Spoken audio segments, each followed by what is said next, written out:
labāko restorānu kafiju Black Professional piedāvā.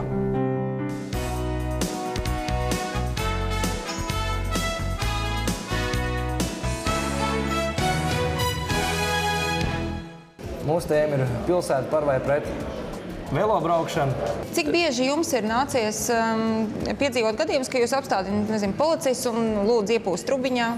Vai tas ir tā kā izplatīti? Vai vispār velobraucējs mēdz apstādināt policiju un izturēties kā pret satiksmes dalībniekiem, nevis pret tādiem brīviem braucējiem? Nav. Paldies Dievam, ka nav.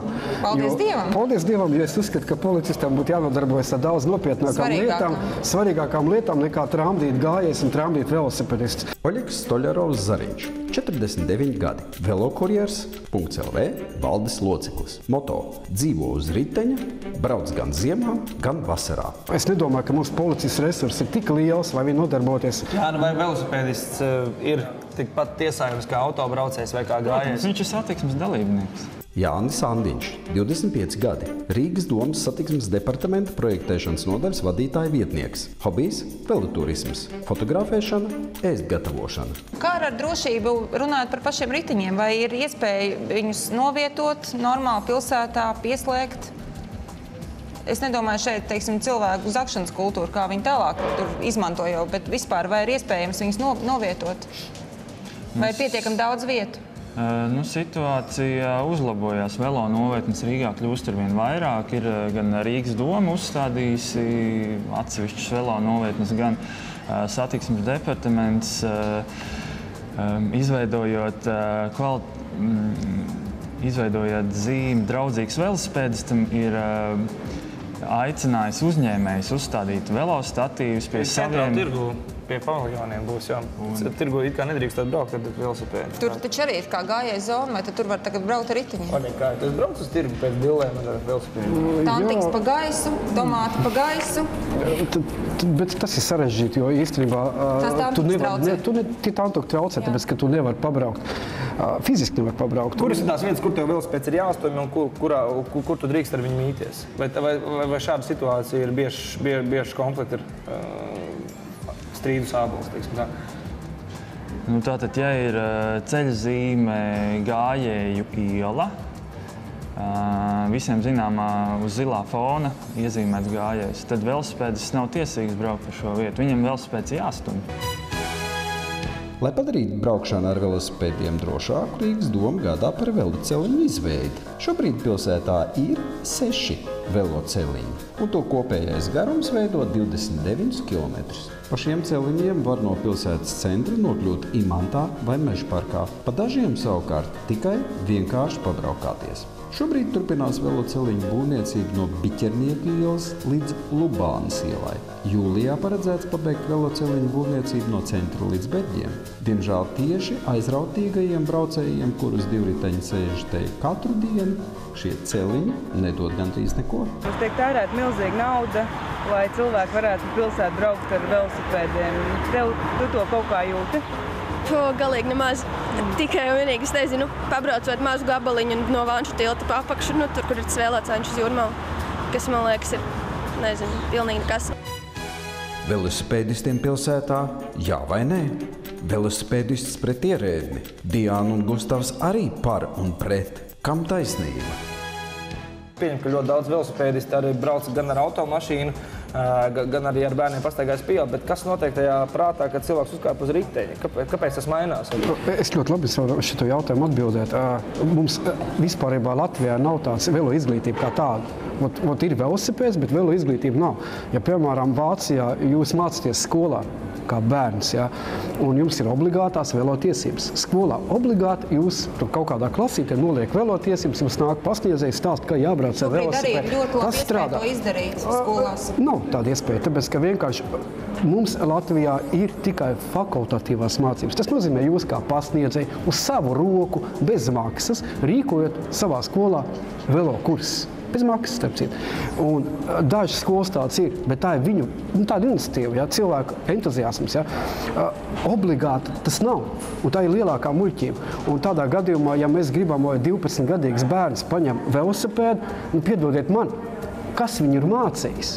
kādā veidā braukt uz ielas, kādā veidā braukt pa veloceli. Kurš viņš mācās pilnīgi, tā kā tu saki, jā, viņš paņem velosipēds, viņam ir, bet skolotāji tā viņam nav. Ne skolā, kur? Cik pilsētas vadība tajā var iesaistīties, kādi būtu veicamie pasākumi, lai šī ne tikai, es pieņemu tā, ka ir velosipēds, tad ir velo mācība un tad ir velo kultūra. Teiksim, par velo kultūru mēs vēl nevarētu runāt mūsu pilsētā, bet par to velo mācīšanos. Velo braucēji ir un tas attīstās un tā ir mums darbnīcas, ko tagad pašdarinātie, tas tā moda ir sākusies un cilvēki aizvien vairāk brauks ar velosipēdiem mūsu pilsētā, bet kā to mācību? Pilsētā jāsadarbojās ar CSDD vai ar ceļu policiju vai ar ko? Droši vien, ka šajā gadījumā pilsētai būtu jāaicina CSDD kaut kā aktualizēt šo jautājumu, kaut kā aicināt cilvēkus kārtot tiesības, aicināt apgūt noteikumus. Kā labo piemēru, kā tieši tu personīgi daudz dari, tu personīgi atbildot velobraucējiem uz e-pasta vēstulēm Rīgas domē un dikt ar sirdi un dvēseli tajā liecies iekšā. Ārpus varbūtības, jeb jābūtības, kas būtu jādara, kā būtu, ja būtu, kas tieši, ko tu darīsi? Kas notiks, lai šī velo mācība nonāk līdz publikai? Es varētu sazināties ar kādu no CSDD pārstāvu un parunāties. Vai nav tā, ka ir ļoti nošķirts tās sfēras, kad ir Rīgas domas satiksmes departaments, ir izglītības ministrija, ir CSDD, un nav tās sadarbības, un nav iespējas uzlabot kaut ko reāli? Jā, bet šobrīd teiksim tā, ka ir visas iespējas cilvēkiem mācīties un nokārtot šī tiesības. Vai tikai izmantot un vai pašiem meklēt šīs iespējas? Vai tas ir tas, ko tu gribēji dzirdēt? Nē, tās iespējas nav. Ja, piemēram, jūs braucat tā mašīnu, tad jums ir klāt instruktors, ja, kurš būtībā jūs tur veselu nedēļu moca, tā griez, tā dari, tā spied bremzes un tā tālāk. Es gribētu pateikt, parādiet man vienu profesionālu velo instruktoru. Viņu nav. Bez starpgadījumiem līdz galamērķim nonākt vēlās visi satiksmes dalībnieki. Gan gājēji, gan autovadītāji, gan arī velosipēdisti. Diemžēl statistika liecina, ka ne visiem tas izdodas. Pagājušā gada pirmajos 5 mēnešos gāja bojā 1 velosipēdists, bet negadījumos cieta 31. Šogad no gūtajām traumām miruši jau 2 riteņbraucēji, bet ievainojumus guvuši 29. Autovadītāji vaino viņus pašus, sakot, ka velosipēdistu satiksmes noteikumu zināšanas ir zem jebkuras kritikas. Viņi vispār neskatās pilnībā, kur viņi brauc un kā viņi brauc. Viņi tikai brauc, jo viņš zina, ka viņam ir jābrauc taisni, ja? Viņš arī brauc, neievērojot nekādas ceļa satiksmes noteikumus. Es domāju, ka ja velosipēds, ja mēs uzskatām viņu par pilnvērtīgu satiksmes dalībnieku, un viņi noteikti arī gribētu, lai mēs viņus par tādiem uzskatām, tad viņiem būtu ļoti jāpamācās tie paši ceļa satiksmes noteikumi. Nepietiek ar 5 klasēm un gājēju kursiem, lai līst uz ceļa ar velosipēdu. Velosipēdistiem pilsētā jā vai nē? Velosipēdists pret ierēdni. Diāna un Gustavs arī par un pret. Kam taisnība? Klau, ko varam mēs reāli uzlabot šajā situācijā, lai visi būtu priecīgāki, drošāk justos, celiņi būtu platāk, vairāk? Kāda ir iniciatīva, ko mēs varētu darīt, lai velobraucēju, autobraucēju un gājēju tās attiecības viņas kļūtu labdabīgākas, kas būtu fiziski jādara? Varbūt tā jocīgi, es teiktu, cilvēki mīlēt viens otru, ja? Jo, ja velosipedists būs smaidošs un laipns, ja autobraucējs būs smaidošs un laipns, un gājējs būs smaidošs un laipns, tad būtībā nebūs arī konflikts. Jā, bet tas ir katra paša cilvēka ziņā, to mēs tā kā no malas nevaram ietekmēt. Tā būtu prioritāte, un es domāju, šo raidījumu mēs tam varam ietekmēt, vai cilvēki būtu pozitīvi gan uz ielām, gan visur. Mēs ļoti daudz varam ietekmēt. Ja nemaldos, Berlīnē velobraucējiem iedeva pindzeli un krāsas buņģu rokā, lai viņi paši zīmē tos veloceliņu marķējumus, kā viņiem ērtāk šķist, vai tas būtu Rīgas, vai tas varētu būt precedents Rīgā? Tie cilvēki, kuriem ir jāstrādā sabiedrisks derīgais darbs, jāstrādā par dažādiem pārkāpumiem, iespējams par braukšanu dzērumā uz velosipēdu. Vai simtlatnieki mums ļoti populāra kustība šobrīd Latvijā? Droši vien, ka tādā pašdarbības līmenī tas nebūtu īsti pieļaujams, Bet Rīgas domas līmenī? Bet, ja šis pasākums varētu tikt saskaņots un tiktu izveidots tāds konkrēts projekts, iespējams... Vai cilvēki var nākt pie jums un saskaņot to visu? Cilvēki varētu nākt ar savu priekšlikumu, konkrētu trasi, un es droši vien, varētu būt darba vadītājs, izskatītu šo iespēju. Jo jāstāsta konkrēti, kurā vietā, vai tas ir iespējams, vai tas nav iespējams. Šobrīd velosipēdists spiest pielāgoties esošajai situācijai un meklēt pozitīvus aspektus. Turklāt tādi tiešām ir. Pieredzējuši velobraucēji uzsver, ka pozitīvas pārmaiņas pilsētā notiekot visu laiku. Kad es sāku pa kurjeru 10 gadu atpakaļ, un tagad to nevar salīdzināt. Kādreiz, ja kurš trolejbus vadītājs uzskatīja par pienākumu tev piespiest pie malas, ja, tagad jau tas ir ļoti jau.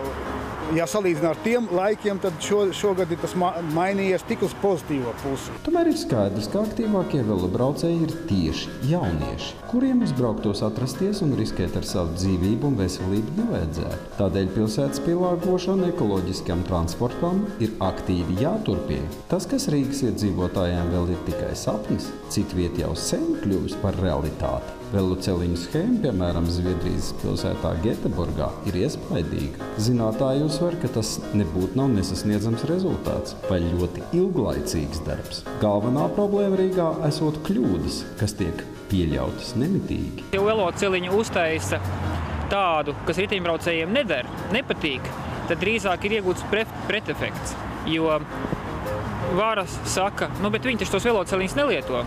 Un kāpēc mums būvēt veloceliņus, ja nevienam viņi nav vajadzīgi? Bet īstenībā viņi nav vajadzīgi, tāpēc, ka viņi slikt uztaisīt. Velosipēdistiem pilsētā, jā vai nē? Velosipēdists pret ierēdni. Diana un Gustavs arī par un pret. Kam taisnība? Ko vēl jūsuprāt var darīt situācijas uzlabošanai? Izņemot, teiksim, plānotos veloceliņus, kur ir garš plāns uz priekšu un tur nevar īsti nekā viņus pasteidzināt. Droši vien, ka pirmā lieta ir pašiem riteņbraucējiem apzināties to, ka viņi ir satiksmes dalībnieki. Pirms viņi uzsāk braucienus, ik viena aicina galvā izplānot šo maršrutu, braucot, rādīt gan savus manevrus ar rokām pa labi vai pa kreisi. Ar roku. Tas, kas ir iestrādāts ceļu satiksmes noteikumos, vai ne? Tieši tā. Pirma forma ceļu satiksmes noteikumu. Kas tālāk būs? Būs dialogs, trialogs vai turpināsies konflikts pilsētā? Jo, ziniet, es nezinu, kāpēc, bet manā izpratnē tā konflikta nav. Nezinu, kāpēc mums liekas, ka viņš ir. Es neredzu to nopietno konfliktu. Citādi daudz gadījumu mēs arī sižetā redzējām, kur ir ļoti izplatīts, ka velobraucējs var piebraukt pie mašīnas un kārtīgi uzsist ar roku tā, kad nodimt, jo viņam ir ne tā uzbraukts virsū. Jā, bet tieši tāpat maršruts taksis man ļoti bieži, piemēram, nogriež ceļu un ļoti man traucē. Bet es domāju, ka mums ir jāvienojās, pat nav jāvienojas vienkārši. Es vēlreiz gribētu pateikt, ka jāsaprot, ka naudai ir pilsētai tik, cik viņa ir reāli. Tuvākos gados, es domāju, ka tur īpaši situācija nemainīsies globāli. Jā, globāli mēs nevarēsim neko izdarīt, tāpēc, ka veloceliņu uzbūve ir ļoti dārgs process. Pats par sevi. Mums vienkārši nebūs nauda vai uzbūvēt. Bet jūs esat ļoti liela sabiedrības daļa īstenībā. Jā, bet es gribētu pateikt, ka tie 3% ir neatspūgļu. Tiksiet, ka vairāk. Es domāju, ka es gribētu minēt tā, ka mums operatīvi jānomaina likumdošana, kas ļautu būvēt lētus veloceļus un lētus velomāšas. Nekā uzbūvēt jaunas veloceliņus arī. Jā. Vai jūs būtu gatavs piedalīties kā padomdevējs, kā konsultants likumdošanas izstrādē, ja jums dotu pilsētu tādu iespēju? Kopā ar Jāni. Jā, pirmkārt, man ir gatavi priekšlikumi. Tikai 3. Nevajag 10. Jā. Paldies, Ulrika. Paldies, Jāni. Un jūs tagad zināt, kur iet ar šiem priekšlikumiem. Tieši tā. Un kam taisnība šajā gadījumā, lemsiet vienalga jūs. Un mūsu diskusija turpinās globālajā tīmeklī. Būsim atpakaļ jau rīt ar nemazāk svarīgu tēmu.